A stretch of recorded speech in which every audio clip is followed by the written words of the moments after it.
जय यीशु। আশা বাক্যে যাকে প্রার্থনা আছে মঙ্গলময় পিতা তোমার ধন্যবাদ করি আজকে দিনের জন্য সময়ের জন্য পিতা পরমেশ্বর আজকে দিন তুমি সৃষ্টি করেছো, জীবিত রেখেছো, বাঁচিয়ে রেখেছো, আমাদের প্রত্যেককে স্থানে একত্রিত করেছো। প্রভু যিশু তোমার ধন্যবাদ করি, প্রার্থনা করি আমাদের প্রত্যেকের আত্মিক কানকে খুলে দাও, হৃদয়কে খুলে দাও, যেন তোমার বাক্যকে আমরা শ্রবণ করতে পারি, বিশ্বাস করতে পারি, জীবনে পালন করতে পারি।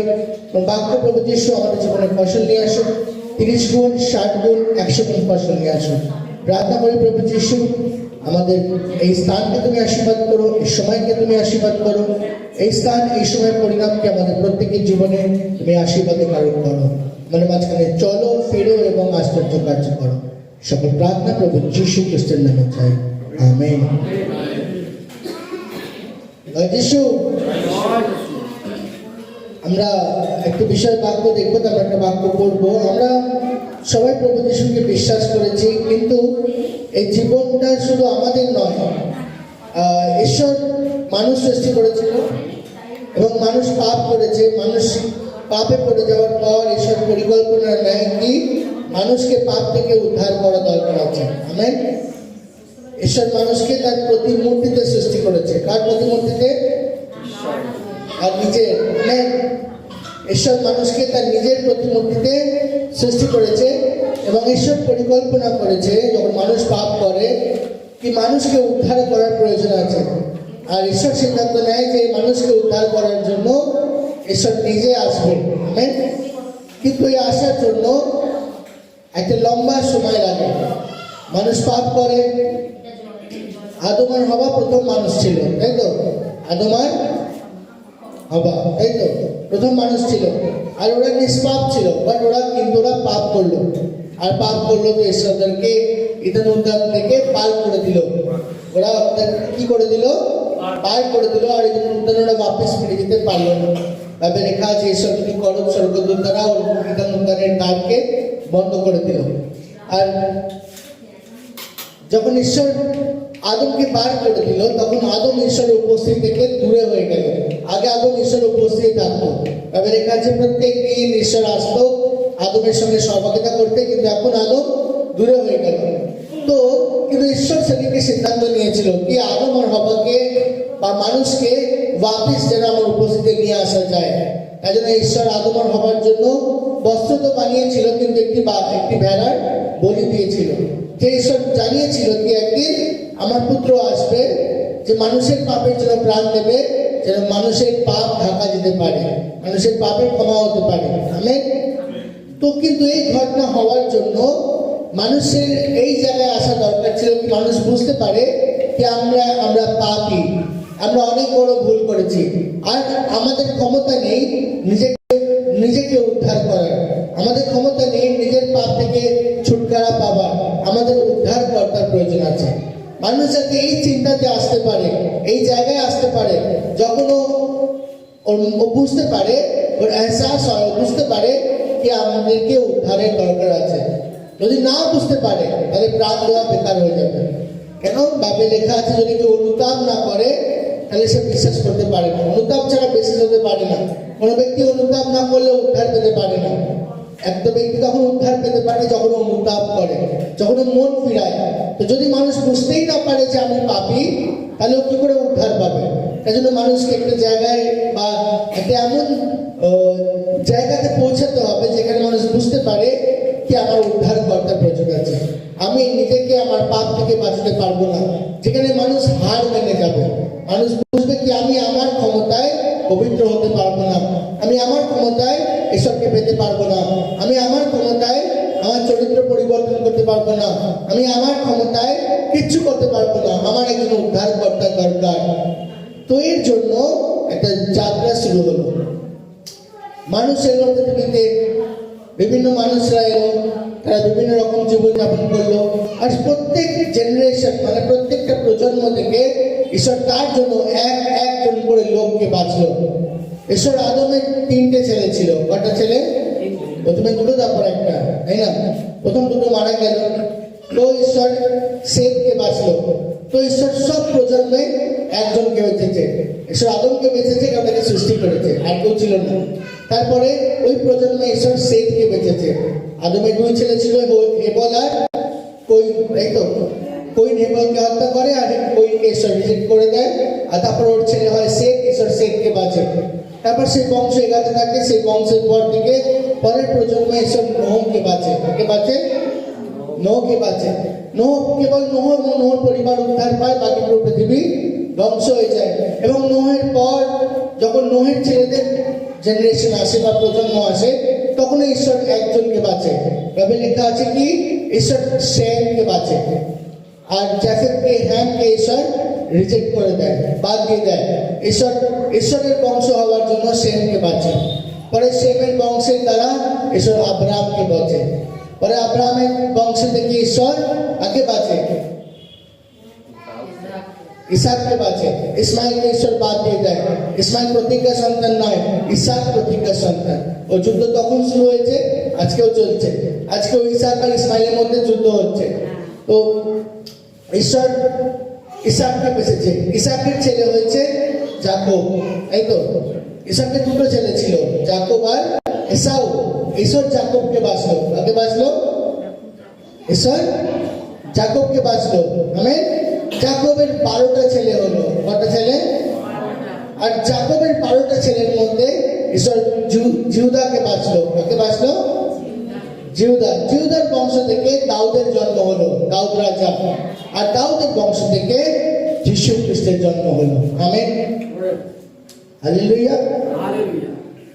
ঈশ্বর 12টা জাতিকে বেঁচেছে, কিন্তু উদ্ধার করার জন্য ঈশ্বর জিহুদাকে বেঁচেছে। আর জিহুদার থেকে দাউদ রাজা এসেছে, দাউদ রাজার বংশ থেকে যীশু খ্রিস্ট এসেছে। আর যীশু খ্রিস্ট থেকে আমরা এসেছি, যারা প্রভু যীশুকে বিশ্বাস করে উদ্ধার পেয়েছি। তো এত বড় একটা যাত্রা, এটা এত বড় একটা ইতিহাস, যীশু খ্রিস্ট আসা অবধি, যেখানে মানুষকে এই জায়গায় ঈশ্বর নিয়ে এসছে, মানুষ এহসাস করতে পারে মানুষকে উদ্ধার করার প্রয়োজন আছে। আমেন। তার জন্য 4000 বছর লেগেছে। আব্রাহাম থেকে যীশু খ্রিস্টের সময় কত? 4000 বছর। আর সেই 4000 বছর পার করে গিয়ে এখন 6000 বছর হয়ে গেছে, তাই তো? তাই তো? আজ কত সাল? 2024। তারিখ কখন এসছে? তখন যীশু খ্রিস্টের জন্ম হয়েছে। যীশু খ্রিস্টের জন্ম ছাড়া তারিখের অস্তিত্ব ছিল না, তাই তো? যাই হোক, তো আমরা ওখানে 4000 বছর, এখানে 2000 পার হয়ে গেছে। যাই হোক, তো যীশু খ্রিস্টের জন্মের পর যখন প্রভু ক্রুশে প্রাণ দেয়, 3 দিন পর জীবিত হয়, তখন মণ্ডলীর সৃষ্টি হয়, নতুন নিয়মের সৃষ্টি হয়। আর আমরা নতুন নিয়মের বিশ্বাসী। আমরা প্রভু যীশুকে নতুন নিয়মে জানতে পেরেছি। আমরা নতুন নিয়মের বিশ্বাসী। যে ইসমাইলকে ঈশ্বর বাদ দিয়ে দিয়েছিল, যে এসাউকে ঈশ্বর বাদ দিয়ে দিয়েছিল, যে হ্যামকে ঈশ্বর বাদ দিয়ে দিয়েছিল, যে জাফেতকে ঈশ্বর বাদ দিয়ে দিয়েছিল, নতুন নিয়মে ঈশ্বর তাদের প্রত্যেককে আহ্বান করেছে। কি করেছে? প্রত্যেককে ওয়াপিস ডেকেছে। আমি যদি ঈশ্বর না ডাকতো, তাহলে আমি আপনি উদ্ধার পেতাম না। আমি আপনি সেমের বংশের নয়, হয় জাফেতের বা হ্যামের, তাই আমি আপনি বড় জাতি, আমরা ইহুদি নয়। কিন্তু প্রভু যীশু খ্রিস্টতে আমাদেরকে ওয়াপিস ডেকেছে। তাই বাইবেল লেখা আছে, কারণ ঈশ্বর জগৎকে এমন প্রেম করেছে। কাকে? আর ঈশ্বর জগৎকে এমন প্রেম করেছে, তার একজাত পুত্রকে দান করেছে, যে কেউ তাকে বিশ্বাস করে সে বিনষ্ট না হয়, কিন্তু অনন্ত জীবন পায়। যোহন 3:16। ঈশ্বর যাদেরকে বাদ দিয়েছিল প্রত্যেককে একবার ডেকেছেন নতুন নিয়মে যীশু খ্রিস্টতে। শুধু ইহুদি নয়, ইহুদি কি অইহুদি, বড় জাতি কি স্বজাতি, ঈশ্বর প্রত্যেককে আহ্বান করেছে উদ্ধার প্রত্যেকের জন্য। ঈশ্বর তার দরজা যীশু খ্রিস্টতে সবার জন্য খুলেছে। যীশু খ্রিস্ট শুধু ইহুদিদের জন্য প্রাণ দেয়নি, কিন্তু প্রত্যেক জগতের সমস্ত মানুষের জন্য, যারা ছিল, যারা আছে এবং যারা আসবে। আমেন। আর তাই জন্য বাইবেলে একটা বাক্য লেখা আছে, কারণ আমাদের আগে আমরা যীশু খ্রিস্টতে নতুন জন্ম পেয়েছি। আমাদের এবার একটা দায়িত্ব আছে। আমরা যীশু খ্রিস্ট থেকে সেই সময় লোক, যতক্ষণ না প্রভু যীশু খ্রিস্টের আগমন হচ্ছে। পুরাতন নিয়মে আমরা দেখেছি পাপের করার পর সেই সময় লোক, যতক্ষণ না প্রভু যীশু এসছে। আমেন। কিন্তু এই লোকেরা অনেকে আজকে নেই, মানে ম্যাক্সিমাম নেই, এরা চলে গেছে প্রভুর কাছে। বাইবেলে কি বলে? Cloud of witness. বাংলায় কি বলে আমরা এক্ষুনি দেখবো। ইংলিশে বলে ক্লাউড অফ উইটনেস। আমরা পড়বো, এত কথা এই জন্য বলেন, এই বাক্যটা পড়তে পারি, মানে বুঝতে পারি। ইব্রিয় তার 12 অধ্যায় 1 পদ পড়ি আমরা। ইব্রিয় তার 12 অধ্যায় 1 পদ। তাহলে দেখা যাচ্ছে ঈশ্বরের প্রতি বিশ্বস্ততার সাক্ষী হিসাবে অনেক লোক আমাদের চারদিকে ভিড় করে আছে। এই জন্য এসো আমরা প্রত্যেকটি বাধা ও যে পাপ সহজে আমাদের জড়িয়ে ধরে তা দূরে ঠেলে দিয়ে ঠিক আছে, সামনের প্রতি ঠিক আছে, একটু কঠিন বাংলায় পড়ি, শব্দটা ইম্পর্টেন্ট। অতএব এমন লেখা আছে অতএব, অতএব মানে therefore। অতএব কেন লেখা, কিসের জন্য লেখা? বা বাংলায় লেখা আছে তাহলে। কেন লেখা? কারণ এর আগে যদি আমরা পড়বো 11 অধ্যায়, তো আমরা দেখবো এখানে অনেক অনেক লোকের কথা লেখা আছে বাইবেলে। ওই যে লোকগুলোর কথা আমি বললাম, যাদেরকে ঈশ্বর বেঁচেছে, এক একটা প্রজন্মে এক একটা লোক বা একটা জাতি, আমেন। ঈশ্বর যাদেরকে বেঁচেছে তাদের কার্যগুলো 11 অধ্যায় লেখা আছে। আর লেখার পর এখানে 12 অধ্যায় ইব্রিয় পুস্তকের লেখক লিখছে অতএব মানে এবার, তারপর অতএব এমন বৃহৎ সাক্ষী মেঘে বেষ্টিত হওয়াতে আইসো। কি লেখা আছে? এখানে লেখা আছে সাক্ষী মেঘ, ইংলিশে বলে ক্লাউড অফ উইটনেস। আর সহজ বাংলায় লেখা আছে কি এমন ভিড় দ্বারা আকাশ ঘেরা, তাই তো? আর কঠিন বাংলায় লেখা আছে সাক্ষী মেঘ মানে মানে সেই লোকেরা যারা আমাদের আগে প্রভু যিশুতে এসেছে, যেরকম পুরাতন নিয়মের লোকেরা বা নতুন নিয়মের এই লোকেরা কি আমাদের এরা কি করছে? এরা আমাদেরকে ঘিরে রেখেছে। এটা আপনি মানুন या না মানুন, আপনি যা করেন স্বর্গ সব দেখে। আপনি যা করেন স্বর্গ সব দেখে। আপনি যদি প্রত্যেক দিন সকালে ওঠেন, আপনি যদি হেরে যান, আপনি যদি পাপ করেন, স্বর্গ সব দেখে। আপনি যদি ঠিক চলেন, স্বর্গ সব দেখে। কিন্তু আপনার বিপক্ষে নয়, আপনার সপক্ষে। স্বর্গ চায় যেন তারা যেরকম বিশ্বস্ততায় চলেছে আপনি চলতে পারেন। বাইবেলে লেখা আছে তারা সম্পূর্ণ হতে পারবে না আমাদেরকে ছাড়া। আমেন। ওটা লেখা আছে। আগের পদটা যদি আমরা পড়ি, 11 অধ্যায় শেষ পদ, 11 অধ্যায় 40 পদ পড়ি। 11 অধ্যায় 40 পদ। কেননা ঈশ্বর আমাদের নিমিত্ত পূর্বাবধি কোন শ্রেষ্ঠ বিষয় লক্ষ্য করিয়াছিলেন, যেন তাহারা আমাদের ব্যতিরেকে সিদ্ধি না পান। কি লেখা আছে? যেন তাহারা আমাদের ব্যাপী রেখে মানে আমাদেরকে ছাড়া সিদ্ধি না পায়, মানে পারফেক্ট না হতে পারে। তো আমাদের আগে যারা জীবনযাপন করে গেছে প্রভুতে, আমাদের আগে যারা চলেছে যেরকম পুরাতন নিয়মের লোকেরা, তারা সিদ্ধ হতে পারবে না কাদের ছাড়া? আমাদের ছাড়া। আমাদেরকে যারা প্রভু আমাদেরকে, আমরা তারা যারা নতুন নিয়মের লোক। তো পুরাতন নিয়মে যারা জীবনযাপন করেছে, যারা থেকেছে, যারা চলেছে, ওখানে শেষ হয়ে যায়নি, আমরা ওটাকে এগিয়ে নিয়ে গেছি। আমরা রেস দেখেছি যে রেসে এরকম মশাল নিয়ে যায়, হ্যাঁ, র্যালি মানে কি বলে আমি ভুলে গেছি ওটাকে। তো ওই প্যাটার্নটা, ওটাকে প্যাটার্ন বলে, ওটাকে কি করে পাস করে, তাই না?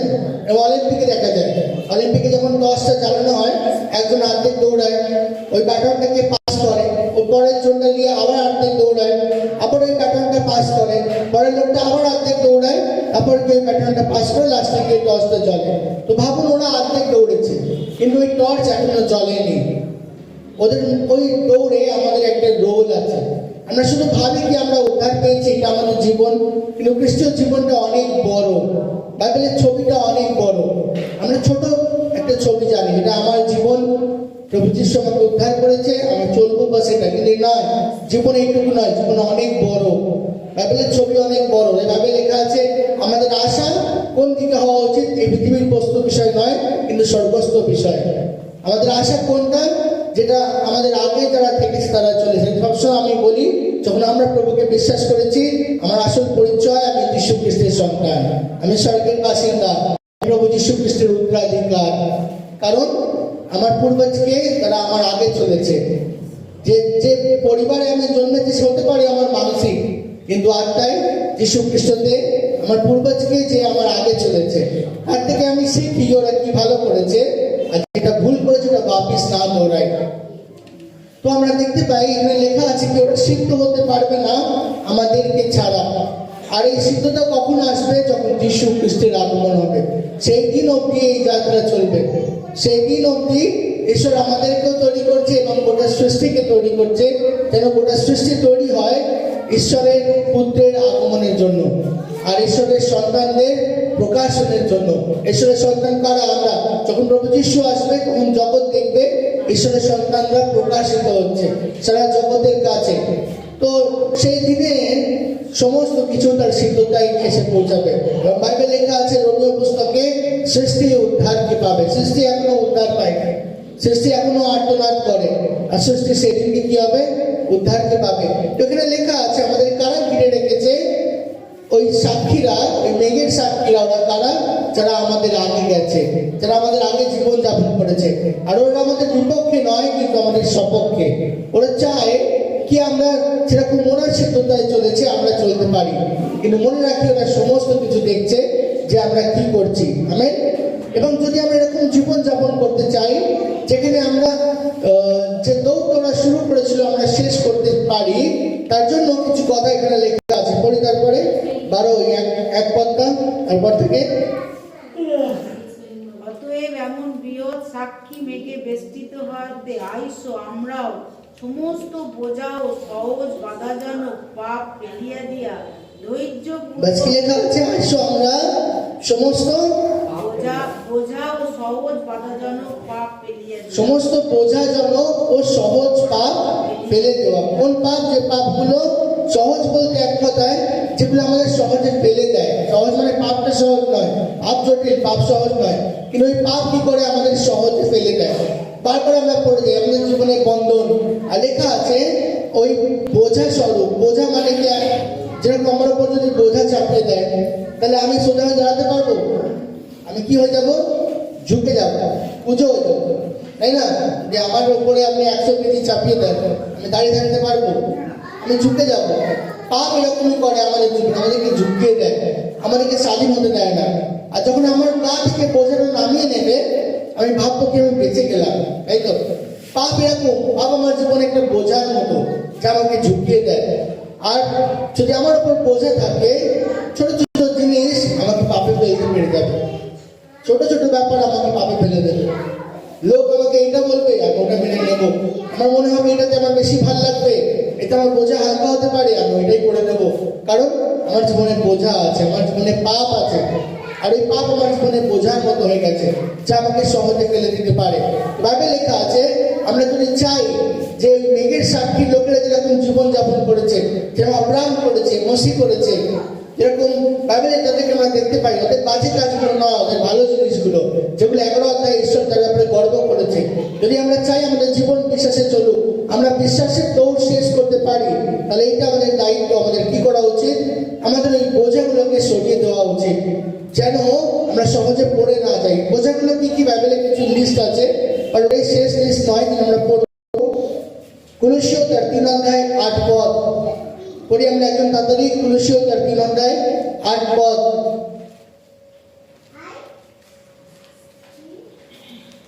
কিন্তু এখন তোমরাও এই সকল ত্যাগ করো, ক্রোধ, রাগ, হিংসা, নিন্দা ও তোমাদের মুখনির্গত কুৎসিত আলাপ। কি লেখা আছে? অনেক কিছু লেখা আছে এখানে। ক্রোধ, রাগ, হিংসা, নিন্দা ও মুখনির্গত কুৎসিত আলাপ, মানে একে অপরকে উল্টো পাল্টা কথা বলা। তারপরে পদ 9 পদ। একজন অন্য জনের কাছে মিথ্যা কথা কইও না, কেননা তোমরা পুরাতন মানুষকে তাহার ক্রিয়া শুদ্ধ বস্ত্রবৎ ত্যাগ করিয়াছ এবং সেই নতুন মানুষকে পরিধান করিয়াছ।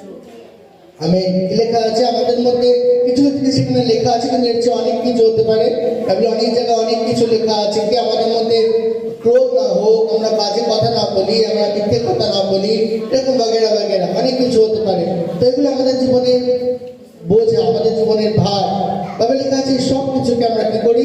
দূরে সরিয়ে দিই, আমাদের জীবন থেকে ফেলে দিই। অনেকে ব্যবচার করে, অনেকের জীবনে নেশা থাকে, অনেকের জীবনে মিথ্যে কথা বলার অভ্যাস থাকে, অনেকের জীবনে ওরা মন্দ ভাষা বলে, ল্যাঙ্গুয়েজ খারাপ, তাই না? যেগুলো করা উচিত নয়। বাইবেল কি লেখা আছে? এগুলো আমাদের জীবনের বোঝার মতো, এগুলো আমাকে ঝুঁকিয়ে দেয়। এগুলোকে আমরা কি করি? আমাদের জীবন থেকে সরিয়ে দিই, আমাদের ফেলে দিই। আর না হলে আমাদেরকে যে সাক্ষীগুলো দেখে তাদের মতো আমরা জীবন যাপন করতে পারবো না। এক কথা আপনি ভাববেন যে স্বর্গ আপনার বিরুদ্ধে নয়, আপনার সপক্ষে। যখন আমরা কোনোদিন খেলা দেখতে যাই স্টেডিয়ামে, তো প্লেয়াররা তো খেলে, কিন্তু দর্শকরা কি করে, ওদেরকে চিয়ার করে, তাই না, লাফালাফি করে, যদি কেউ চার মারে তাহলে চিয়ার করে। তো ঠিক সেরকম স্বর্গ আপনাকে চিয়ার করে, ও আপনার সঙ্গে, কিন্তু সব কিছু দেখে এবং সব কিছু নোট হয়। তো সাক্ষীগুলো, যাকে বাইবেল বলে ক্লাউড অফ উইটনেস বা মেঘের সাক্ষী, ওরা দেখে কি আমরা কিরম জীবনযাপন করি, কিন্তু ওরা আমাদেরকে চেয়ার করে, ও চায় কি ওরা যেরকম জিতেছে আমরাও জিততে পারি। কিন্তু অনেক সময় আমরা জিততে পারি না, কিন্তু ঈশ্বর আমাদেরকে ত্যাগ করে দেয় না। ঈশ্বর চাই কি আমরা বাপিস উঠি। হালেলুয়া।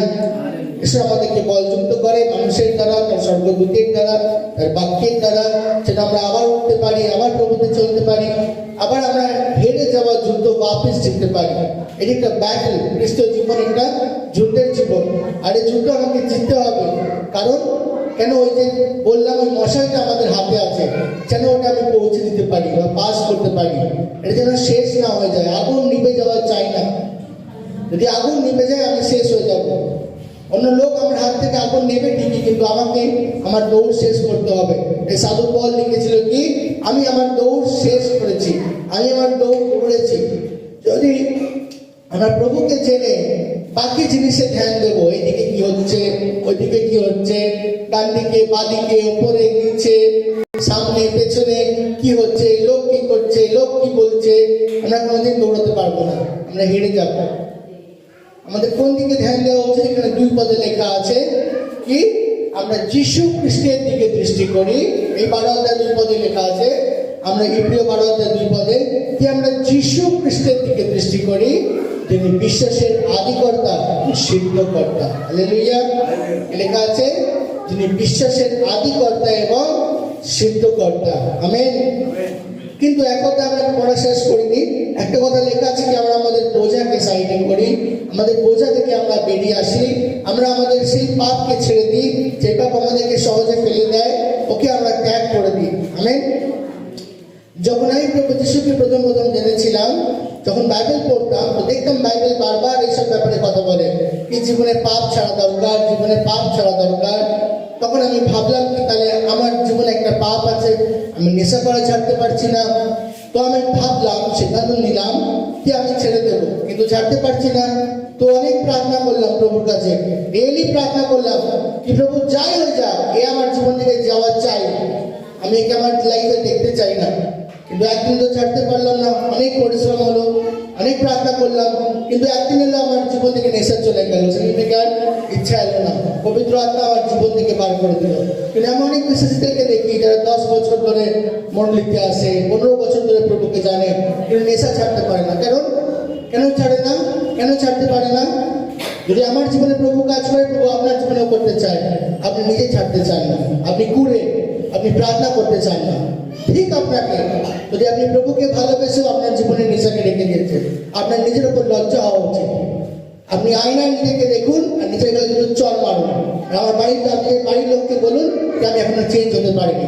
আপনার নিজের উপর লজ্জা আসা উচিত যে আপনি বলেন মুখে যিশু যিশু, আর আপনি পকেটে হাতে জিনিস নিয়ে ঘুরে বেড়ান। আপনাকে চেঞ্জ হওয়া চাই, আপনার জীবন আপনাকে চেঞ্জ করা চাই, আপনাকে সিদ্ধান্ত নেওয়া চাই, আপনাকে ডিসিশন নেওয়া চাই যে আমি আমার বোঝা নিয়ে চলবো না, আমি স্বাধীন হয়ে বাঁচবো। কারণ যীশু খ্রিস্ট আমার জন্য প্রাণ দিয়েছে, তিনি আমার জন্য রক্ত দিয়েছে, তিনি আমাকে আজাদ করেছে। হালেলুয়া। যদি আমরা চাই এই স্বর্গ যে আমাদের দিকে দৃষ্টি রেখেছে, চাই এই তার মতো আমরাও জীবনযাপন করি, আমরাও আমাদের আগে যারা জীবনযাপন করে গেছে, যারা বাধ্যতায় চলেছে, আমরাও চলতে পারি, তাহলে বোঝা ওই পাপ যে আমাকে সহজে ফেলে দেয়, ওকে আমাকে সরিয়ে দেওয়া দরকার আছে। আমেন। তারপরে লেখা আছে কি আমরা ধৈর্যপূর্বক সেই দৌড়কে দৌড়াই যা আমাদের সামনে রয়েছে। আমেন। কি লেখা আছে? উইথ এন্ডিওরেন্স, মানে ধৈর্যপূর্বক আমরা সেই দৌড়কে দৌড়াই যা আমাদের সামনে রয়েছে। তাই জন্য আমি ওই মশলের কথা বললাম কি আমরা একটা দৌড় দৌড়াচ্ছি, আর এই দৌড়ে আমাকে ধৈর্যপূর্বক দৌড়ানো দরকার আছে। একটা বাক্য পড়ি, 1 করিন্থীয় 9 অধ্যায় 24 পদ পড়ি একজন। 1 করিন্থীয় 9 অধ্যায় 24 পদ পড়ি একজন। তোমরা কি জানো না যে দৌড়ের স্থলে যাহারা দৌড়ায় তাহারা সকলে দৌড়ায়, কিন্তু কেবল একজন পুরস্কার পায়। তোমরা এই রূপে দৌড়াও যেন পুরস্কার পাও। আমেন। লেখা আছে দৌড়াতে তো সবাই রেসে ভাগ নেয়, বাট একজন জেতে, একজন ফার্স্ট হয়। তো লেখা আছে আমরা এরকম ভাবে দৌড়াই যেন আমরা পুরস্কার পেতে পারি। এর আগে সপ্তাহগুলো আমরা পুরস্কার নিয়ে অনেক বাক্য শুনেছি চার্চে, যে কে পুরস্কার পেতে পারে, তাই তো? লেখা আছে এমন ভাবে দৌড়াই যেন আমরা পুরস্কার পেতে পারি, আমাদের চরিত্র পরিবর্তন হতে পারে, যীশু খ্রিস্টের মতো আমাদের প্রাণ উদ্ধার পেতে পারে। আমেন। তো এই ব্যাপারে বেশি আর দেখবো না, কিন্তু লেখা আছে কি আমরা ওই বোঝাকে সরাই, সেই পাপে বাপিস না পড়ি, যে পাপ আমাদের জীবনে বারবার আমাদেরকে ফেলে। আর লেখা আছে কি আমরা ধৈর্যপূর্বক ওই দৌড় এরকম দৌড়াই যেন আমরা পুরস্কার পেতে পারি। শুধু দৌড়াতে হবে এরকম ভাবে নয়, প্রভুকে জেনেছি যেরকম সেরকম জীবনযাপন করবো এরকম নয়, প্রভুকে জেনেছি তো এরকম জীবন করবো যেরকম প্রভু যীশু চেয়েছে, যেরকম প্রভু যীশু করেছে, যেরকম তার আগেই লোকেরা করেছে। হালেলুয়া। যদি মরিয়ম ধার্মিক না হতো তাহলে কি করে যীশু খ্রিস্টের জন্ম মরিয়মের গর্ভে হতো? মরিয়ম ধার্মিক জীবনযাপন করেছে।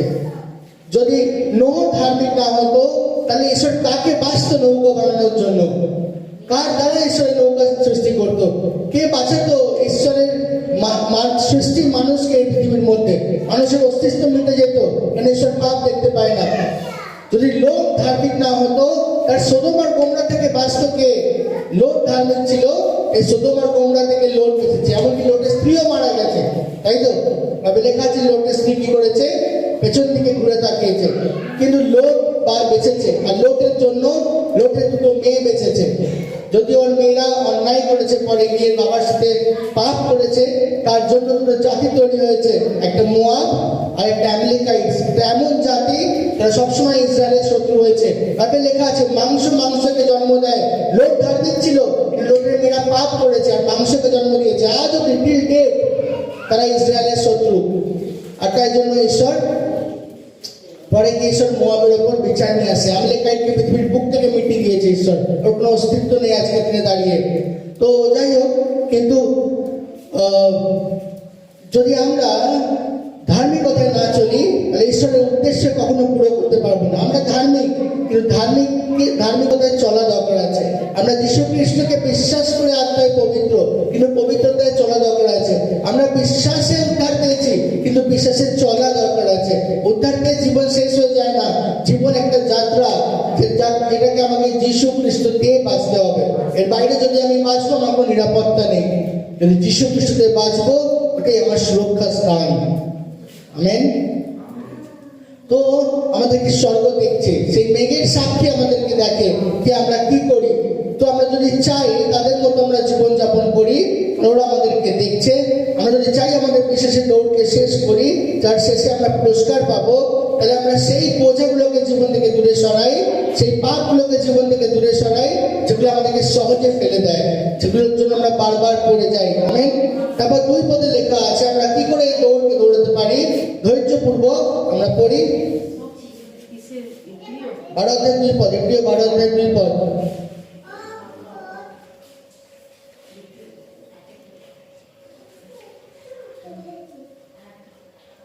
বিশ্বাসের আদিকর্তা ও সিদ্ধিকর্তা যিশুর প্রতি দৃষ্টি রাখি। লেখা আছে বিশ্বাসের আদিকর্তা ও সিদ্ধিকর্তা যীশু খ্রিস্টের উপর দৃষ্টি রাখি। কেন কি উনি কি করেছে? তিনি আপনার সম্মুখস্থ আনন্দের নিমিত্ত ক্রুশ সহ্য করিলেন, অপমান তুচ্ছ করিলেন এবং ঈশ্বরের সিংহাসনে দক্ষিণে উপবিষ্ট হইলেন। হালেলুয়া। লেখা আছে উনি ক্রুশ সহ্য করলেন, অপমানকে তুচ্ছ করলেন এবং ঈশ্বরের সিংহাসনের দক্ষিণ দিকে বসলেন। আমেন। এটা পুরস্কার, তিনি ঈশ্বরের সিংহাসনের দক্ষিণ দিকে বসেছে, কারণ তিনি কি হয়েছে? ঈশ্বরের বাধ্য হয়েছে। ঈশ্বরের ইচ্ছা কি ছিল? কি প্রভু যীশু ক্রুশে প্রাণ দেবে, আর ঈশ্বর এই ক্রুশকে স্বীকার করেছে। তার সে জানতো তার জন্য আমাকে লজ্জিত হতে হবে, কিন্তু লজ্জাকে তুচ্ছ জেনেছে। লজ্জাকে তুচ্ছ জেনে ঈশ্বরের বাক্যকে উপরে স্থান দিয়ে তিনি কোথায় বসেছে? ঈশ্বরের দক্ষিণ দিকে। আমেন। তো তাই জন্য বাইবেল লিখেছে যে আমরা কোন দিকে দৃষ্টি করব? আমরা ধৈর্য নিয়ে দৌড়াবো কার দিকে দৃষ্টি করে? যীশু খ্রিস্টের দিকে, যিনি বিশ্বাসের আদিকর্তা ও সিদ্ধকর্তা উনি কি করেছে? উনি ক্রুশকে আপনিয়েছে নিজের জীবনে, ক্রুশকে সহ্য করেছে, লজ্জাকে তুচ্ছ করেছে এবং তিনি পিতা ঈশ্বরের দক্ষিণ দিকে বসেছে। আমেন। আমরা একটা বাক্য পড়ি, রোমিও তার 12 অধ্যায় 12 পদ। রোমিও তার 12 অধ্যায় 12 পদ। আচ্ছা, ফিলিপিও পড়ি আমরা, ফিলিপিও 2 অধ্যায় 8 পদ। ফিলিপিও তার 2 অধ্যায় 8 পদ।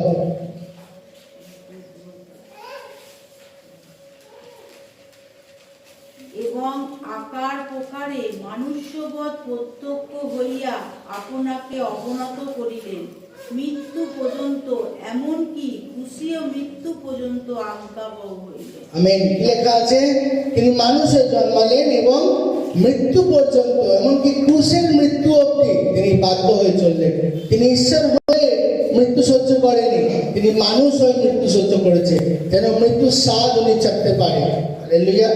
যেন বুঝতে পারে যে মৃত্যু কি, তার ভয় তার জীবনে আসতে পারে। তো প্রভুকে মৃত্যু পর্যন্ত, এমনকি ক্রুশের মৃত্যু পর্যন্ত ঈশ্বরের বাধ্য হতে হয়েছে। আমেন। আর ঈশ্বর চায় আমি আপনি আমাদের বোঝাকে সরিয়ে, আমাদের সেই পাপকে দূরে সরিয়ে যা সহজে ফেলে দেয়, আমরা ধৈর্যপূর্বক ঈশ্বরের বাধ্য হই যীশু খ্রিস্টের দিকে দৃষ্টি করে, যিনি মৃত্যু পর্যন্ত, এমনকি ক্রুশের মৃত্যু পর্যন্ত ঈশ্বরের আজ্ঞা বাধ্য হয়েছে। আমেন। ঈশ্বরের আজ্ঞাকে পালন করেছে। আর ওই একই চরিত্র আপনার মধ্যে হওয়া দরকার। যদি আমরা যীশু খ্রিস্টের দিকে দৃষ্টি করি, যদি আমরা এদিকে দৃষ্টি করব, ওইদিকে দৃষ্টি করব, যে ও আমাকে কি বললো, ও আমাকে ভালো বললো না খারাপ বললো, তাহলে আমরা পারবো না, তাহলে আমরা হেরে যাব, তাহলে আমরা প্রভুতে চলতে পারবো না। লোক তো বলবে, লোক কথা বলবে, লোকের কাজ, কিন্তু আপনার দৃষ্টিকোণ দিকে হওয়া উচিত যীশু খ্রিস্টের দিকে, যে প্রভু কি বলছে, প্রভু আমার ব্যাপারে কি ভাবে। এটা ইম্পর্টেন্ট নয় লোক আমার ব্যাপারে কি ভাবে কি বলে, এটা ইম্পর্টেন্ট যে প্রভু আমার ব্যাপারে কি ভাবে। মাঝে মাঝে আমি আমার বাড়িতে এটা ভাবি যে প্রভু তুমি আমার ব্যাপারে কি ভাবো, স্বর্গ আমার ব্যাপারে কি ভাবে, আমার স্থান কোথায়। আমি জানি বাইবেলে লেখা আছে, কিন্তু আমি এটা মাঝে মাঝে ভাবি যে বাইবেলে লেখা আছে জীবন পুস্তকে ঈশ্বর আমাদের নাম লিখেছে, তাই না? তো আমাদের নাম কোথায় লিখেছে? তো এগুলো আমি ভাবি এটা অনেক বাস্তব। এখানে আমি আমার ঘরে শুয়ে আছি, 2 মিনিট পর আমার ঘরে নাও শুয়ে থাকতে পারি যদি আমার শ্বাস চলে যায়, তাই না? কিন্তু ওইটা বাস্তব, আমি ওখানে গিয়ে দাঁড়াবো। তো আমি ভাবি যে প্রভু, যে তুমি কি ভাবো আমার ব্যাপারে। হালেলুয়া। কিন্তু বাইবেলে লেখা আছে, ঈশ্বর বলে কি, ঈশ্বর আমাদের জন্য মঙ্গলের সংকল্প করেছে, অমঙ্গলের নয়। ঈশ্বরের বাক্যে লেখা আছে তোমার চিন্তা আর আমার চিন্তা এক নয়। ঈশ্বরের চিন্তা আমাদের থেকে অনেক উঁচু, আর তিনি আমাদেরকে, আমাদের জন্য উত্তম পরিকল্পনা করেছে আমাদের সৃষ্টির আগে। আমেন। তো এখানে লেখা আছে তিনি বাধ্যতায় চললেন, এমনকি মৃত্যু পর্যন্ত ঈশ্বরের বাধ্য হলেন। আর 9 পদে কি লেখা আছে? এই কারণ ঈশ্বর তাহাকে অতিশয় উচ্চ পদান্বিত করিলেন এবং তাহাকে সেই নাম দান করিলেন যা সমুদয় নাম অপেক্ষা শ্রেষ্ঠ। হালেলুয়া। এই জন্য ঈশ্বর তাকে সেই নাম দিল যে নাম সব নামের চেয়ে শ্রেষ্ঠ। সব একটা গান আছে হিন্দিতে না, আমরা গাই একটা হিন্দিতে গান আছে কি, সব নাম সে শ্রেষ্ঠ নাম यीशु নাম, কি যিশু নাম সব নামের থেকে শ্রেষ্ঠ। আমরা গান গাই না, আজকে তখন ভাই গাইছিল মনে, यीशु तेरा नाम सबसे ऊंचा है। সব নামের চেয়ে উঁচু নাম, সব নামের চেয়ে শ্রেষ্ঠ নাম হওয়ার জায়গা ঈশ্বর কাকে দিল? যীশু খ্রিস্টকে। কারণ কি কারণে, কেন অধিকার পেল তিনি? তিনি তো ঈশ্বর ছিলেন, এই অধিকার তিনি মানুষ হয়ে পেয়েছেন। তার নাম পৃথিবীতে না এসছে, ওর নাম যিশু নয়, ওর নাম হলো ঈশ্বরের বাক্য। ঈশ্বরের বাক্যর নাম যীশু খ্রিস্ট হয়েছে কারণ এই পৃথিবীতে মানুষ হয়ে জন্ম নিয়েছে। আর মানুষ হয়ে ক্রুশীয় মৃত্যু পর্যন্ত ঈশ্বরের বাক্যের বাধ্য থেকেছে। আর তাই জন্য ঈশ্বর তার বাধ্যতার পুরস্কারে তার নামকে সব নামের উপরে স্থান দিয়েছে। তার সব নামের যে শ্রেষ্ঠ নাম যীশু খ্রিস্টের নাম। তাই আমরা যখন যিশুর নামে প্রার্থনা করি, আমরা জানি কি আমরা এমন নামে ঘোষণা করছি, এমন নামে প্রার্থনা করছি যে নাম সব নামের উপরে। কিন্তু আমরা প্রার্থনা তো করি যিশুর নামে, বলি যিশুর নামে চাই, পরে সন্দেহ করি আরে হবে তো, হবে কিনা, কি জানি হবে কিনা। কি করব, আমরা নাম প্রার্থনা করে নিই, তারপর আবার চিন্তার কথা বলি, তো আমাদের মধ্যে সন্দেহ আছে। তো সন্দেহ থাকলে কি করে কাজ হবে? ভাবে লেখা আছে যে বিশ্বাস করে ও সন্দেহ না করুক। কি করুক? না করুক, সন্দেহ না করুক। আর যদি ও সন্দেহ করে তাহলে এটা না আশা করুক যে কিছু পাবে। তো যদি আমরা বিশ্বাস করি আর সন্দেহ না করি, তাহলে যদি আমরা আমাদের পাহাড়কে যিশুর নামে ধমক দিই, পাহাড় উপরে গিয়ে সমুদ্রে পড়বে। তো আমরা প্রার্থনা তো করি, কিন্তু আমাদের মধ্যে ডাউট আছে। তো যদি আমাদের মনে সমস্যাগুলো আছে, আমাদের জীবনের বোঝা, আমরা কার দিকে দৃষ্টি করবো? প্রভু যিশুর দিকে। সে আমাকে সাহায্য করবে এই বোঝাগুলো আমার উপর থেকে নামিয়ে দেওয়ার। হালেলুয়া। আমরা প্রভু যিশুর দিকে দৃষ্টি করি। তিনি মৃত্যু পর্যন্ত ঈশ্বরে বাধ্য হলেন আর ঈশ্বরের নামকে সব নামের চেয়ে শ্রেষ্ঠ করলেন। হালেলুয়া। পৃথিবীতে অনেকে এসছে যারা এটা ক্লেম করে কি তারা মানুষ হয়ে এসেছে, কিন্তু কারোর নামকে ঈশ্বর শ্রেষ্ঠ বানায়নি, শুধু যিশু খ্রিস্টের নামকে ঈশ্বর শ্রেষ্ঠ বানিয়েছে। হালেলুয়া। কালকে আমি একটা নতুন কোর্স করছিলাম, ভিজুয়াল স্টোরি টেলিং। তো মানে কি করে অ্যাড বানাতে হয় এইসব ব্যাপারে। তো তো আমি একটা জিনিস অ্যাড বা মুভি টিজার এগুলোর ব্যাপারে আমি একটা প্রোডাকশন কোম্পানি আছে বলিউড, নাম হলো বাল্ব চমকা, নাম শুনেছি হবে, অনেক সিনেমা দেখেছি আমরা, উড়ি সব অনেক মুভি তোরা কাজ করেছে। তো যাই হোক, ওর যে মেন কি বলে ভিজুয়াল লিড আছে, ও আমার টিচার। তোর থেকে আমি শিখছিলাম এইসব জিনিস। তো উনি কি করে, ওরা এখন মাইথোলজির ব্যাপারে লোককে শেখায়, ইন্ডিয়ান মাইথোলজি। আমার তো ওগুলো পছন্দ নয়, কিন্তু ওগুলো আমি বাদ দিয়ে দিই, বাকি জিনিসগুলো খালি জানি। তো ওরা অনেক কিছু বিশ্বাস করে এবং অনেক কিছু বলে, এটা অবতার, এই ও অনেক কিছু। আমরা জানি যে হিন্দু ধর্ম অনুযায়ী অনেক অবতার আছে, সব নাম আছে, সব নামের নাম নেয়, কিন্তু সব নামের উপরে ঈশ্বর যিশু খ্রিস্টের নামকে দিয়েছে। সব নামের উপরে যিশু খ্রিস্টের নাম, কারণ তিনি মানুষ হয়ে জন্মেছে আর ক্রুশে মৃত্যু পর্যন্ত ঈশ্বরের বাধ্য হয়েছে। হালেলুয়া। তাই সব নামে শ্রেষ্ঠ প্রভু যিশু খ্রিস্টের নাম। আর ওই নাম আমরা আমাদের জীবনে পেয়েছি, তো আমাদেরকে বাধ্য হওয়া উচিত। আমেন। আমাদেরকে ওই একই পথে চলা উচিত। একটা বাক্য করে শেষ করবো, গীত সংহিতা 110 অধ্যায় তার 1 পদ। গীত সংহিতা 110 অধ্যায় তার 1 পদ পড়ি আমরা। গীত সংহিতা 110 অধ্যায় 1 পদ। সদাপ্রভু আমার প্রভুকে বলেন, তুমি আমার দক্ষিণে বসো, যাবৎ আমি তোমার শত্রুগণকে তোমার পাদপীঠ না করি। হালেলুয়া। লেখা আছে সদাপ্রভু আমার প্রভুকে বলেন, তুমি আমার দক্ষিণে বসো। মানে একটা ভবিষ্যবাণী, যিশু খ্রিস্টের আসার আগে মসিহ আসবেন এবং তিনি পিতার দক্ষিণ দিকে বসবেন। তো বাইবেল লেখা আছে, বাংলায় লেখা আছে, যতক্ষণ আমি তোমার শত্রুকে তোমার কি না করি, যাবৎ আমি তোমার শত্রুগণকে তোমার পাদপীঠ না করি। হিন্দিতে পড়ি বাক্যটা দেখি একটু কিরকম লাগে শুনতে। मेरे प्रभु से यहोवा की वाणी ये है कि तू मेरे दाहिने हाथ बैठ, जब तक मैं तेरे शत्रुओं को तेरे चरणों की चौकी ना कर दूं। और सामने पढ़ी एक बार। সদাপ্রভু আমার প্রভুকে বললেন, যতক্ষণ না আমি তোমার শত্রুদের তোমার পায়ের তলায় রাখি, ততক্ষণ তুমি আমার ডান দিকে বসো। আমেন। এবার 5 পদ পড়ি। তোমার দক্ষিণে স্থিত প্রভু আপন পদের দিনে রাজগণকে চূর্ণ করিবেন। আমেন। লেখা আছে তোমার কোন দিকে থাকা প্রভু, তোমার দক্ষিণে স্থিত প্রভু আপন পদের দিনে রাজগণকে চূর্ণ করিবেন। আমেন। দাউদ লিখেছে, দাউদের গীত। আর এখানে তোমার যাকে বলছে, এখানে যেহোভাকে তোমার বলছে, আর ডান দিকে প্রভু মানে যিশু খ্রিস্টকে বলছে। লেখা আছে তোমার ডান দিকে যে প্রভু, এক পদে যা দেখলাম ঈশ্বর তাকে দক্ষিণ দিকে বসিয়েছে। ইব্রিয় 12 অধ্যায় 2 পদে দেখলাম তিনি পিতা ঈশ্বরের দক্ষিণ দিকে বসেছে।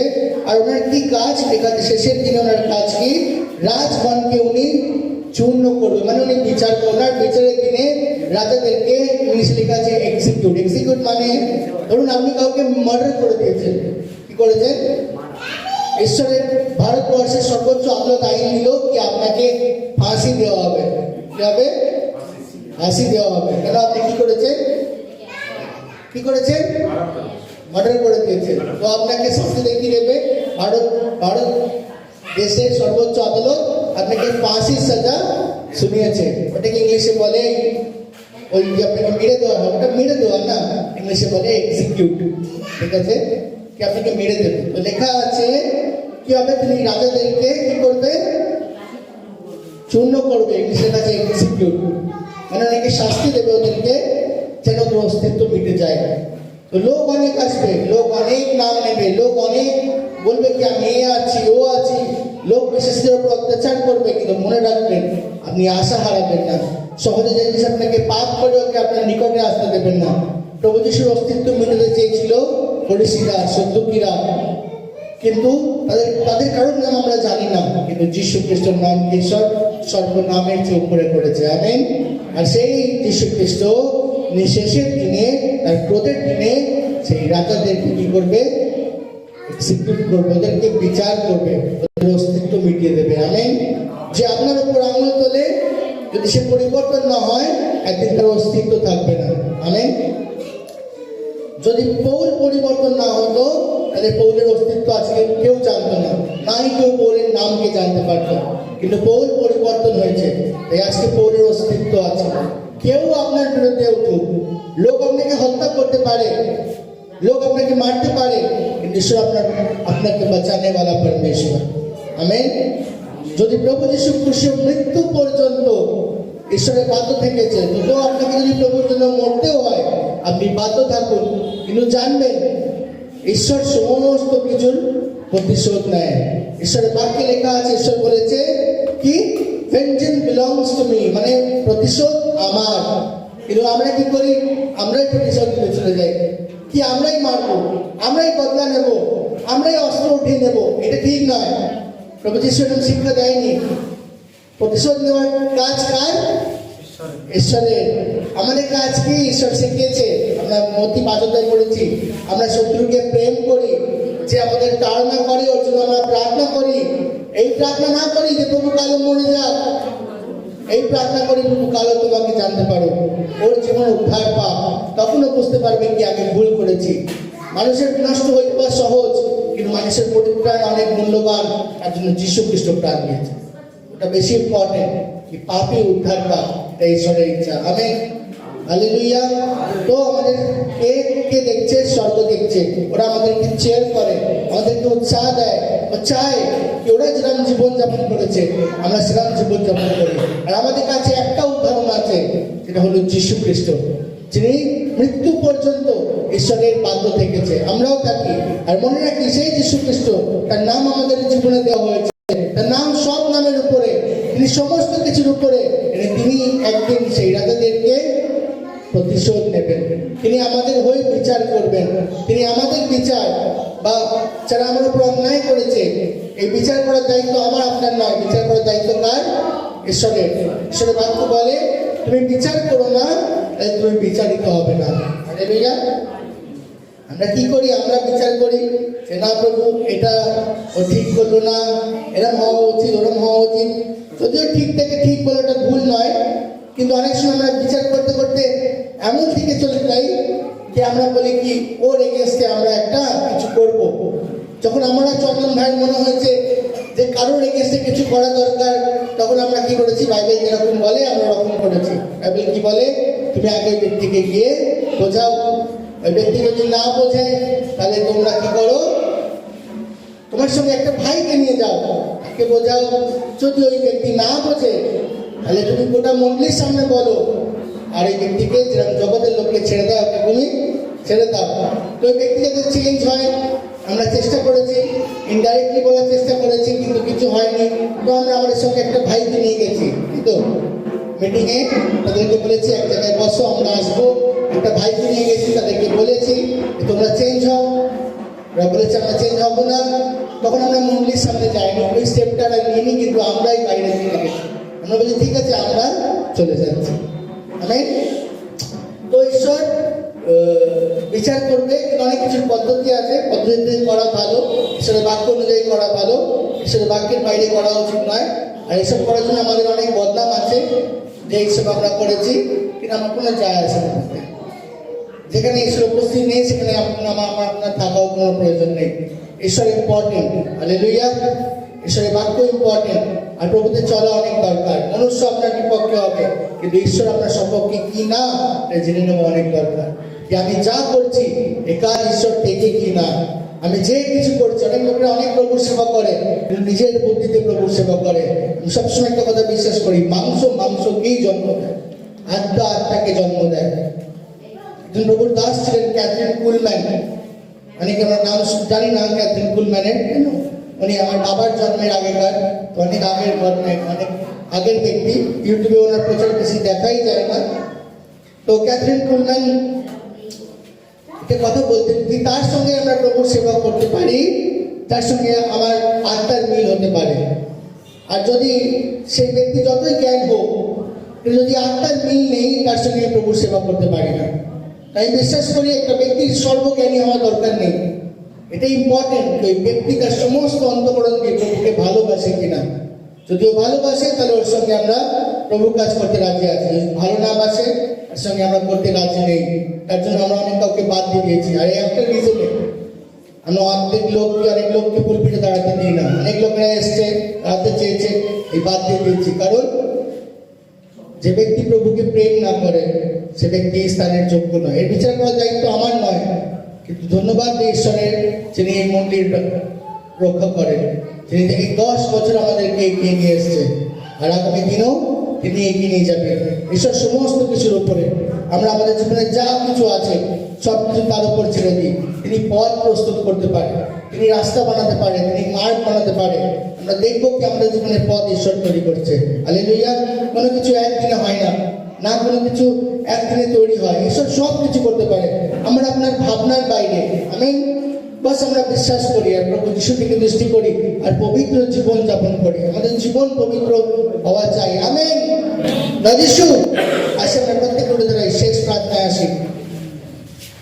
মঙ্গলময় পিতা, তোমায় ধন্যবাদ করি আজকে দিনের জন্য, এই সময়ের জন্য। পিতা পরমেশ্বর, তোমায় ধন্যবাদ করি কি আজ আমাদেরকে তুমি এখানে নিয়ে এসছো। প্রভু আমরা প্রার্থনা করি, প্রভু স্বর্গ আমাদের দিকে দৃষ্টি রেখেছে, সেই মেঘের ভিড় প্রভু আমাদের দিকে দৃষ্টি রেখেছে, সেই মেঘের সাক্ষী আমাদের দিকে দৃষ্টি রেখেছে কি আমরা কিরম জীবন যাপন করছি। ও প্রভু প্রার্থনা করি যেন আমরা তোমার দিকে দৃষ্টি করে সেই বোঝাকে দূরে সরিয়ে দিয়ে, সেই পাপ যে আমাদের সহজে ফেলে দেয় তাকে দূরে সরিয়ে দিয়ে আমরা পবিত্র জীবন যাপন করি ধৈর্যপূর্বক। পিতা পরমেশ্বর, প্রভু তুমি আমাদের জীবনে আশা দিয়েছো, আশা যা আমরা জানি কি আমরা তোমার সঙ্গে থাকবো। পিতা পরমেশ্বর, তুমি আশা দিয়েছো, যদি আমরা বিশ্বাস করি প্রতিশোধ নেওয়ার দায়িত্ব আমাদের নয়, কিন্তু তুমি আমাদের রক্ষা করবে প্রভু যিশু, তুমি আমাদের সঙ্গে থাকবে প্রভু যিশু। প্রভু যেরকম তুমি মৃত্যু পর্যন্ত বিশ্বস্ত দেখেছো, আমাদেরকে মৃত্যু পর্যন্ত বিশ্বস্ত থাকতে সাহায্য করো প্রভু। প্রভু আমাদেরকে তোমার আগমন পর্যন্ত তোমাদের স্থির রাখো প্রভু যিশু, যেন আমরা তোমাকে দেখতে পারি প্রভু যিশু, তোমার শ্রীমুখের দর্শন করতে পারি এবং বিনষ্ট না হয়। পিতা পরমেশ্বর, তোমার ধন্যবাদ দিই, এখানে বসে প্রত্যেককে আশীর্বাদ করো প্রভু। আমাদের প্রত্যেকের ভুল ত্রুটি অন্যায় অপরাধ তুমি যিশু খ্রিস্টের নামে ক্ষমা করো। আমি প্রার্থনা করি প্রভু এই অঞ্চলে প্রভু যিশু তুমি আমাদেরকে তৈরি করো প্রভু, যেন আমরা মানসিক নয় কিন্তু আত্মিক মণ্ডলী হই। আমরা যা কিছু করি পিতা পরমেশ্বর যেন আত্মায় করতে পারি। আমরা যেখানে যাই, যেখানে কথা বলি প্রভু, যদিও সেই ব্যক্তি মানসিক হোক, তার মাংস আত্মার দ্বারা বিনষ্ট হতে পারে প্রভু যিশু, তার মাংস হারতে পারে প্রভু, যেন সে ব্যক্তি আত্মায় উদ্ধার পেতে পারে। তোমার ধন্যবাদ পিতা পরমেশ্বর। আমি প্রার্থনা করি এই মনের প্রত্যেক ব্যক্তিকে তুমি সামর্থ্য দাও পিতা পরমেশ্বর, কি ব্যক্তিরা যখন যার জন্য প্রার্থনা করে তার জীবনে চমৎকার আসে, তার জীবনে ছুটকারা আসে, তারা তোমার প্রেমকে महसूस করতে পারে। যারা অন্ধকারে আছে তারা জ্যোতিকে দেখতে পারে, যারা বন্ধনে আছে তারা ছুটকারাকে দেখতে পারে, যারা প্রভু রোগের জন্য প্রভু জর্জরিত তারা স্বাধীন হতে পারে পিতা পরমেশ্বর। এবং প্রভু যাদের জীবনে প্রভু যিশু তাদের জীবনে অন্যতম আছে, অভাব আছে, তোমার যোগানকে তারা দেখতে পারে পিতা পরমেশ্বর। আমি প্রার্থনা করি পিতা তোমাদেরকে প্রত্যেককে তৈরি করো, প্রস্তুত করো প্রভু। আমরা এরকম মন্ডলী না হই যে গতানুগতিক জীবন যাপন করে, আমরা এরকম মন্ডলী হই যে তোমার আত্মা দ্বারা চালিত হয়, যে কেউ তাদের সংস্পর্শে আসে তারাও তোমার উদ্ধারকে পেতে পারে, কারণ তোমার উপস্থিতি আমাদের সঙ্গে সঙ্গে। তাই তোমার ধন্যবাদ করি পিতা পরমেশ্বর। তুমি মহান ঈশ্বর প্রভু, তুমি আমাদেরকে সৃষ্টি করেছো বিনষ্ট হওয়ার জন্য নয়, তুমি আমাদেরকে সৃষ্টি করেছো যেন আমরা উঠাই নিতে পারি, আমরা রাজ্য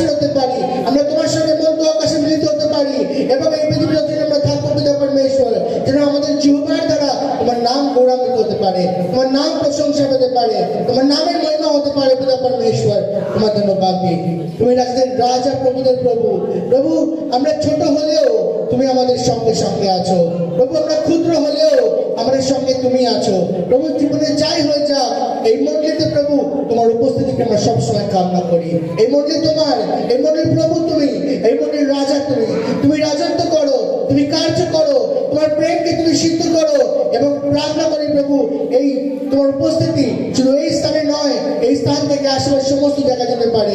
এবং আমি সেই মন্দিরগুলোর জন্য প্রার্থনা করি যারা চলছে তো প্রভু যিশু, কিন্তু মানসিক পিতা পরমেশ্বর, যাদের বুদ্ধি মানসিক, যাদের কল্পনা মানসিক, তাদের প্রভু মোটিভ খারাপ পিতা পরমেশ্বর, আমি প্রার্থনা করি প্রভু যিশু, তুমি তাদের হৃদয়ের কথা বলো, তাদেরকে তুমি টোনো পিতা পরমেশ্বর, তাদের হৃদয়কে তুমি শেক করো প্রভু যিশু, তোমার ভয় দাও পিতা পরমেশ্বর, যেন তারা বুঝতে পারে কি তোমাদের চলা দরকার আছে প্রভু, তাদের প্ল্যানকে, তাদের উদ্দেশ্যগুলোকে মাটিতে ফেলে দিতে পারে প্রভু, এবং তোমার উদ্দেশ্য উঠাতে পারে পিতা। আমি প্রার্থনা করি, তোমার ধন্যবাদ করি প্রভু, তুমি মহান রাজা, তোমার ধন্যবাদ করি। তোমার উপস্থিতি আমাদের সঙ্গে সঙ্গে থাক। আসে আমাদের হাতকে তুলি, ঈশ্বর আশীর্বাদকে গ্রহণ করি। সদাপ্রভু আপনাকে আশীর্বাদ করুক এবং রক্ষা করুক। সদাপ্রভু তার মুখকে আপনার দিকে ফেরাক এবং অনুগ্রহ করুক। সদাপ্রভু তার মুখে তৃপ্তিকে আপনার দিকে চমকাক এবং শান্তি দান করুক। যিশু খ্রিস্টের নামে আমিন, আমিন, আমিন। আসে আমরা পরদিনের সহকারে ঈশ্বরকে ধন্যবাদ করি। জয় যিশু।